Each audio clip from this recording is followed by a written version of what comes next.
Dhaka college এবং city কলেজে ছাত্রদের মধ্যে ধাওয়া পাল্টা ধাওয়া আপনারা দেখছেন। এখন এদের মধ্যে কোনো কিছু নিয়ে কোনো কিছু হওয়ার জন্য গন্ডগোল করা লাগে না, এমনি হয়। তো এমনি কি কারণে আজকে হয়তো হয়েছে, ওই যে কোনো কারণে দেখালো যে গেছে দুইটা স্টুডেন্ট ওরা নাকি মারধর করছে, কি কারণে মারধর করলো এরা ছাড়া আর আল্লাহ ছাড়া কেউ জানে না। আচ্ছা যাক, ওইটা আমরা পরে দেখতেছি আসলে সূত্রপাত কোথা থেকে হলো, তবে এরা মাঝে মাঝে এটা করতেছে। তো আমরা এসে যেটা করছি, আমরা ঠিক যখনই ফোর্স আমরা চলে আসছি ঘটনাস্থলে, দুইটা টিম আমরা ভাগ করে নিয়ে এক পক্ষ ঢাকা কলেজের দিকে চলে গেছে আর আরেক পক্ষ আমরা এখানে নিয়ে আসছি, যেন দুই পক্ষ আর মুখোমুখি না হয়। এই মুহূর্তে আপনারা দেখছেন ঢাকা কলেজে যারা তারা কিন্তু ক্যাম্পাসের ভিতরে ঢুকে গেছে এবং সিটি কলেজে যারা তারাও ঢুকে গেছে, কিছু ছিল এরা আস্তে আস্তে আমরা কিন্তু ঢুকাইছি।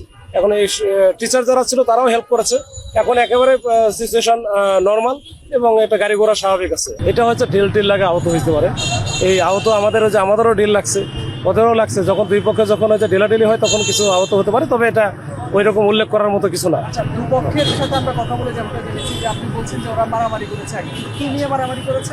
এটা শুনেছি মেয়ে গঠিত কারণে। আপনারা কি এটা নিশ্চিত হতে পেরেছেন কিনা? না, এটা নিয়ে আমরা কোনো নিশ্চিত হতে পারি নাই, যেহেতু ওরা মাঝে মাঝে এটার মধ্যে থাকে।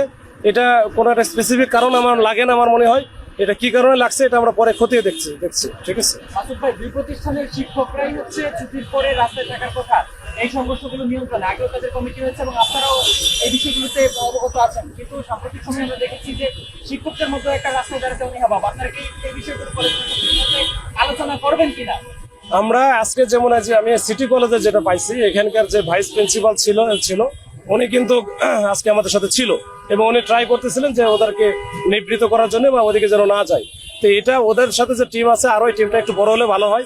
একজন তো আসলে একসাথে যদি সব টিচার না হলে অধিকাংশ টিচার যদি নামি এবং তারা যদি ছাত্রদের বিরত করার চেষ্টা করে, তাহলে আমার মনে কাজে দিবে এটা।